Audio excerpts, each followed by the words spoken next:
Sumit Patel and I am a maths teacher in MSU.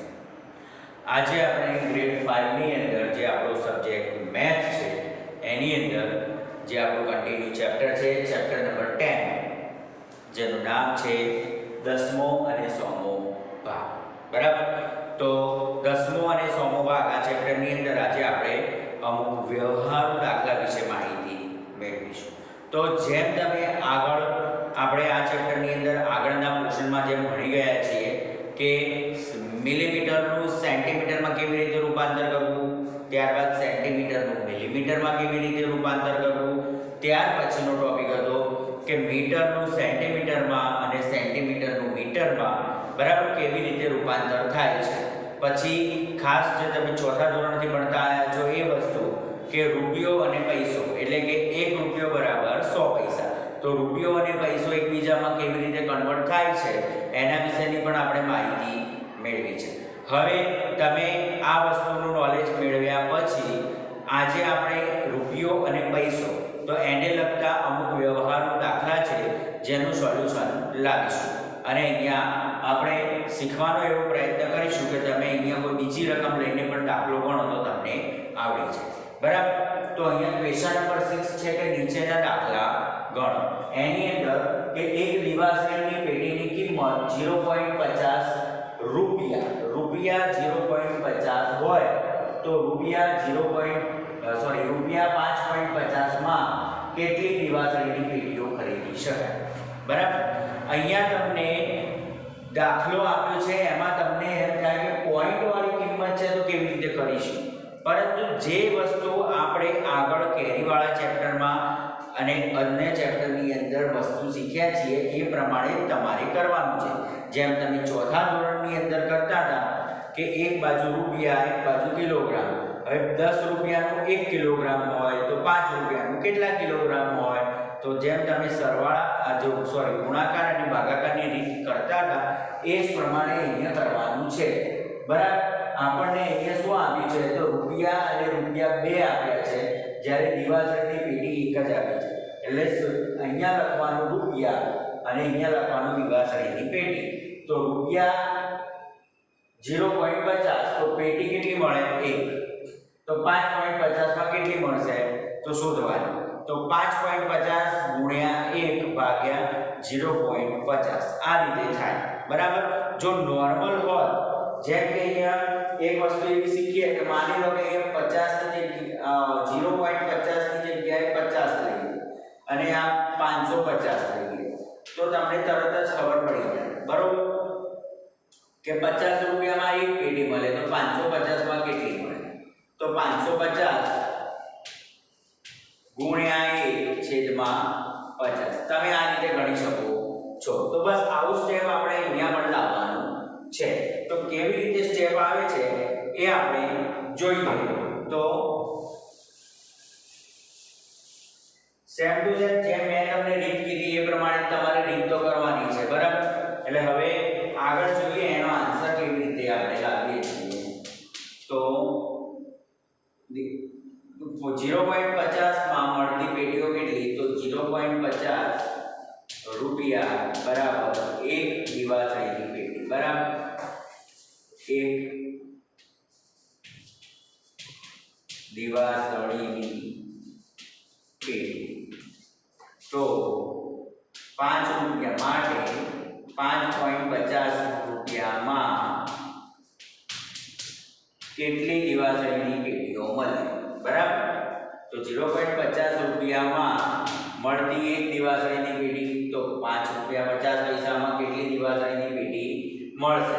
તો અહીંયા એ જ વસ્તુ છે, હમણાં જોઈએ એમ કે 5.50 ગુણ્યા 1 અને એના છેદમાં 0.50. બરાબર? આ 5.50 ને 1 વડે ગુણો અને એના પછી આ 0.50 છે એને છેદમાં લઈ જાઓ નીચે. હવે અહીંયા 0.50 ગુણ્યા 1 5.50 ગુણ્યા 1 એટલે એનો મતલબ કે કોઈ પણ સંખ્યાને 1 જોડે ગુણીએ તો એ સંખ્યા પોતે જ મળે. તો આમાં નીચે આવશે 0.50. બરાબર? હવે આપણે અહીંયા પોઈન્ટ હટાવી દઈએ એટલે શું થાય, તો રકમ આપણને 550 અને 50 મળી. તો તો અહીંયા આપણે હવે રકમ હટાવી દઈએ, પોઈન્ટ હટાવી દઈએ. તો એના માટે આપણે શું કરીશું તો એ જોઈએ. તો અહીંયા પોઈન્ટ પછી 1 અને 2 સંખ્યા છે. તો જો તમારે 550 કરવા હોય, અહીંયા 550, તો શું કરવું પડે? તો આ પોઈન્ટ હટાવીને આની નીચે 100 લખવા પડે, બરાબર. એ જ રીતે આ છેદમાં છે તો ગુણ્યા 50 કરવા હોય તો અહીંયા પોઈન્ટ પછી 2 સંખ્યા છે, તો 50 લખવા હોય તો શું કરવું પડે? પોઈન્ટ પછી 2 સંખ્યા છે તો 2 શૂન્ય એટલે કે 100. આ નીચે છે તો એની ઉપર લખવાના, બરાબર. જેમ આમાં શું કર્યું, આ ખાસ સ્ટેપ યાદ રાખજો કે પોઈન્ટ પછી 2 સંખ્યા છે તો એની પોઈન્ટ અહીંયા લાવવા માટે, 2 સંખ્યા દૂર કરવા માટે શું કરવું પડ્યું? તો નીચે 2 શૂન્ય એટલે કે 100 મૂક્યા. અહીંયા પણ એવું છે કે નીચેની સંખ્યા છે અહીંયા છેદમાં, જેમાં 2 પોઈન્ટ પછીની 2 સંખ્યા છે, તો પોઈન્ટ પછીની 2 સંખ્યામાં પોઈન્ટ હટાવવા માટે આપણે શું કરીએ? તો 1 અને 2 સંખ્યા છે તો 2 શૂન્ય મૂક્યા, પણ એ ઉપર મૂકવાના, બરાબર. હવે તમે જુઓ તો ગુણાકાર છે, આ ભાગાકાર છે, એટલે શું થાય? તો આ 100 અને આ 100 કટ થાય, પછી આ 0 અને આ 0 કટ થાય. વધી શું હવે? તો એકદમ ઈઝી, 55 ભાગ્યા 5. 55 ભાગ્યા 5 વધ્યા, એનો મતલબ કે હવે તમે કયા ઘડિયામાં 55 આવે છે એ તમને ખબર જ છે, બરાબર. 55 ભાગ્યા 5 કરો એટલે શું જવાબ આવે? તો 11. તો 11 દિવાસળીની પેટી, 11 પેટી મળે. કેટલા રૂપિયામાં? તો 5 રૂપિયા 50 પૈસામાં. જો પેટીની કિંમત 50 પૈસા હોય તો આ એક રીત, આપણે જે ગાણિતિક રીત આપણે 5મા ધોરણ પ્રમાણેની છે. ત્યાર પછી તમે એવું ગણી શકો કે સરવાળો કરો તો પણ તમે જવાબ મેળવી શકશો. 0.50 છે એમાં એક પેટી, બરોબર. એટલે કે અહીંયા 50 પૈસામાં એક પેટી મળી, તો બીજા 50 પૈસા ઉમેરીએ એટલે કેટલી મળે? બીજી. ત્રીજા 50 પૈસા ઉમેરીએ તો 3 પેટી મળે. પછી આવી રીતે 50 પૈસા ઉમેરતા જાઓ તો 4 પેટી મળે, બરાબર. હવે આ કેટલા ટોટલ થયા 4 પેટીના? તો અહીંયા કેટલા પૈસા થાય છે એ ગણવાનું, બરાબર. તો 550 પૈસા કરવાના છે આપણે, બરાબર. 0 અહીંયા 5 10 15 20 એટલે 200 પૈસા થયા છે, બરોબર. હવે બીજા 200 પૈસા કરીએ તો 8 પેટી થઈ જાય, બરાબર. તો બીજા 200, આ 200 વત્તા 200, તો 200 માં આપણને 4 મળી, તો આ 200 માં 4 મળશે, આમાં 4, એટલે 8 પેટી થઈ જશે અને અહીંયા 400 પૈસા થશે, બરાબર. હવે જોજો, હવે તમારે 400 પૈસા થયા, તમારે કરવાના છે 550 પૈસા. હવે આમાં 50 પૈસા ઉમેરીએ તો એક પેટી, આમાં બીજા 50 પૈસા ઉમેરીએ તો બીજી એક પેટી, અને આમાં 50 પૈસા ઉમેરીએ તો બીજી એક પેટી. 0 0 0 કરતા જાઓ, 5 10 15, અહીંયા વધીએ તો 550. તો હવે જવાબ મળી ગયો કેટલો? તો આ 8 પછી 9 10 અને 11, તો અહીંયા 550 પૈસા હોય તો અહીંયા તમને 11 પેટી મળે. તમે આ રીતે જે સહેલાઈ છે એ પ્રમાણે તમે આનો ઉકેલ મેળવી શકો છો. જે બીજી રકમ આપણને જો આપેલી છે કે એક ઈંડાની કિંમત રૂપિયા 5.50 હોય તો 6 ઈંડાની કિંમત કેટલી થાય, બરાબર. તો એકદમ ઈઝી છે. આ કેવી રીતે ગણશું? તો અહીંયા જુઓ, તો એક ઈંડાની કિંમત 5.50 રૂપિયા, તો 6 ઈંડાની કિંમત કેટલી? તો એક ઈંડાની કિંમત, એક ઈંડા બરાબર રૂપિયા 5.50 માટે 6 ઈંડા બરાબર કેટલા થાય? તો 6 અને 5.50 નો શું થાય? ગુણાકાર. તો 5.50 ગુણ્યા 6, આ 1 છે એને તમે ભાગાકારમાં લખો કે ના લખો કોઈ મતલબ નથી અત્યારે. હવે 5.50 ગુણ્યા 6, તો આગળના દાખલામાં જેમ કર્યું હતું કે 5.50 હતા એના 555 કરવા માટે આપણે શું કર્યું? તો પોઈન્ટ પછી જે સંખ્યા છે 1 અને 2, તો પોઈન્ટ હટાવી દઈએ તો શું થાય? 550. તો બે સંખ્યા હતી તો 2 શૂન્ય મૂકી દો, અહીંયા ગુણ્યા 6 કરી દો. તો હવે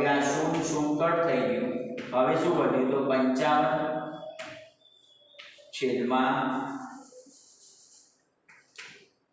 અહીંયા હવે વધશે 55 છેદમાં 10 ગુણ્યા 6 બરોબર। હવે તમારે શું કરવાનું છે તો જુઓ છેદ ઉડાડતા હવે શીખવાનું છે। તો અહીંયા 10 એ પણ 5 ના ઘડિયામાં આવે, 55 એ પણ 5 ના ઘડિયામાં આવે બરાબર। તો 55 કેટલા 55 થાય તો 11 55 તો આની ચેકીને લખો 11 ગુણ્યા 5 બરોબર 11 ગુણ્યા 5। હવે 10 તો 5 દુ 10 એટલે કે 2 5 10 બરોબર। હવે ધ્યાનથી જોવાનું કે આ બે સંખ્યા છે કે એની જગ્યાએ 11 ગુણ્યા 5 અને 2 ગુણ્યા 5 આવે। હવે જુઓ અહીંયા ઉપર 5 આ 5 છે બંને સેમ છે એટલે કટ કરીશું તો અહીંયા 11 વધશે અહીંયા 2 વધશે। હવે 6 છે અહીંયા નીચે 2 છે બરોબર। તો 2 ના ઘડિયામાં 6 આવે છે તો હા તો 6 છે કે લખો ત્યાં 2 તરી 6 તો આ 2 અને આ 2 કટ થઈ જાય। હવે કેટલી સંખ્યાઓ તમારે વધી તો નીચે એક પણ સંખ્યા નથી વધી, ઉપર તો આ 11 વધ્યા છે અહીંયા 3 વધ્યા છે। તો હવે શું કરવાનું તો 11 ગુણ્યા 3 તો કેટલો જવાબ મળે 33 રૂપિયા। એટલે કે 6 ઈંડાની કિંમત 33 રૂપિયા થાય છે બરાબર। આની અંદર એકદમ સહેલાઈથી ખબર પડી જાય એવું છે બરાબર કે 1 ઈંડું 5.50 માં છે તો 6 ઈંડા કેટલા થાય તો તમે સરવાળો કરો તો પણ ચાલે કે 5.50 બરાબર ગુણ્યા 6 આ રીતે કરો તો પણ તમને જવાબ મળે 6 એ 0 5 5 કેટલા થાય તો 6 35 ની 0 અહીંયા વધી પડી 3 આ પોઈન્ટ આવી ગયો અહીંયા અને 6 35 ને 3 33.00 એટલે 33 રૂપિયા। આ રીતે ઈઝી પણ થાય છે બરાબર। હવે એક નોટબુકની કિંમત રૂપિયા 15.50 હોય તો રૂપિયા 124 માં કેટલી નોટબુક ખરીદી શકાય? એક નોટબુકની કિંમત કેટલી લખી છે તો એ જુઓ તમે હવે 15 રૂપિયા અને 50 પૈસા 15.50 ની રૂપિયાની એક નોટબુક છે બરોબર। તો 124 રૂપિયામાં કેટલી મળશે? હવે તમારે શું કરવાનું છે તો અહીંયા જેવા ભાગાકાર હતો એ પ્રમાણે આમાં પણ શું થશે ભાગાકાર। કેવી રીતે થશે તો 15 રૂપિયા 50 પૈસામાં મળતી નોટબુકની સંખ્યા કેટલી 1 તો 124 રૂપિયામાં મળતી નોટબુકની સંખ્યા કેટલી થાય તો અહીંયા એ રીતે કરીએ કે 15 રૂપિયા 50 પૈસા માં એક નોટબુક મળે છે, એક નોટબુક મળે માટે 124 રૂપિયામાં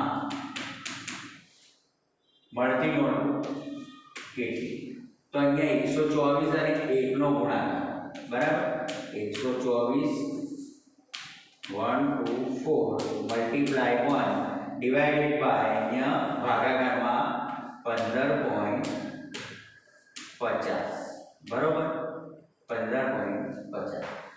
હવે 124 એકા 124 ભાગ્યા 15.50। હવે તમે કે અહીંયા 15.50 છે તો અહીંયા જેમ આપણે 5.50 ને 555 કરીએ મારે 1550 કરીશું તો શું કરવું પડે તો પોઈન્ટ પછી બે સંખ્યા છે તો બે શૂન્ય મૂકવા પડશે એની વિરુદ્ધમાં। જો સંખ્યા નીચે હોય તો ઉપર મૂકવાના તો એ પ્રમાણે કરીએ તો અહીંયા શું મળશે આપણને જવાબ તો 124 ગુણ્યા 100 થઈ જાય અને એની છેદમાં 1550 આવી જાય બરાબર। તો અહીંયા હવે 0 કટ બરાબર। હવે 10 અને 155 બરાબર તો 10 પણ 5 ના ઘડિયામાં આવશે અને 155 પણ 5 ના ઘડિયામાં આવશે એવું કઈ રીતે ખબર પડી ગઈ તો જુઓ 5 નો ઘડિયો તમે બોલો તો 5 એકા 5 5 દુ 10 5 તરી 15 5 ચોક 20 બરાબર। હવે 0 અને 5 એવી સંખ્યા છે કે જે 5 ના ઘડિયામાં આવે છે. તો અહીંયા એકમનો અંક 0 છે અને એકમનો અંક 5 છે, એટલે આ ઘડિયામાં તો આવશે. હવે કેટલા પંચા 155 થાય, તો એના માટે ભાગાકાર કરવો પડે કે 155 ભાગ્યા 5. તો 5 તરી 15 માઈનસ 0 0, અહીંયા 5 નીચે ઉતારીએ તો 5 એકા 5. એનો મતલબ શું થયો કે શૂન્ય આવી ગયું. તો 31 ગુણ્યા 5 કરીએ તો 155 થાય. તો અહીંયા 31 ગુણ્યા 5 થશે.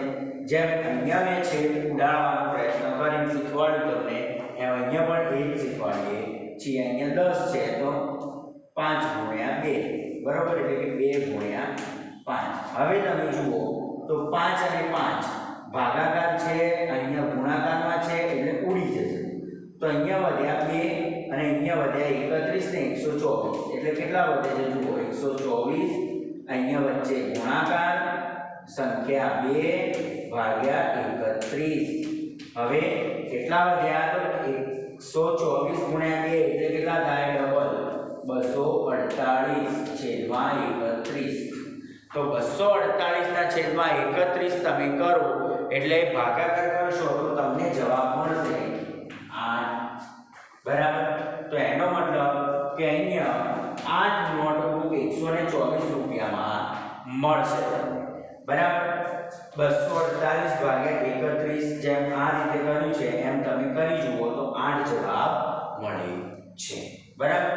તો અહીંયાનો જે આ દાખલો છે ફરીથી એકવાર સમજી લો કે અહીંયા તમને એક નોટબુકની કિંમત 15 રૂપિયા 50 પૈસા આપી છે, તો 124 રૂપિયામાં તમને કેટલી નોટબુક મળે, બરાબર. તો 15 રૂપિયા 50 પૈસામાં મળતી નોટબુક કેટલી? એક. તો અહીંયા 124 રૂપિયામાં મળતી નોટબુક કેટલી, બરાબર. તો 124 ગુણ્યા 1 અને આ 15.50 ને ભાગાકારમાં લખ્યા તો 124 ગુણ્યા 1 ભાગ્યા 15.50. હવે 124 ગુણ્યા 1 એટલે 124 ભાગ્યા 15.50. પોઈન્ટ ખસેડવા માટે આપણે બે સંખ્યા છે પોઈન્ટ પછી, તો આપણે 100 ઉપર મૂકી દીધા કેમ કે આ સંખ્યા નીચે છે. એટલે 124 ગુણ્યા 100 અને ભાગ્યા 1550. હવે અહીંયા 100 છે તો એક એક શૂન્ય બંનેની ઉડી જાય છે. 155 અને અહીંયા 10, તો બંને પાછળના ઘડિયામાં આવે તો આપણને ખબર નથી કે કેટલા પંચા 155 થાય, તો આપણે ભાગાકાર કરી મેળવ્યું કે 31 પંચા 155 થાય અને અહીંયા 2 પંચા 10 થાય. તો 5 5 કટ કરીએ તો અહીંયા 2 વધ્યા, અહીંયા 31 વધ્યા અને 124 તો છે જ એમને. હવે 124 અહીંયા ગુણ્યા 2 અહીંયા અને ગુણ્યા ભાગાકારમાં 31. તો 124 ગુણ્યા 2 એટલે 248 ભાગ્યા 31. આનો ભાગાકાર કરીએ આપણે ભાગાકારની રીતે તો આપણને 8 જવાબ મળે છે.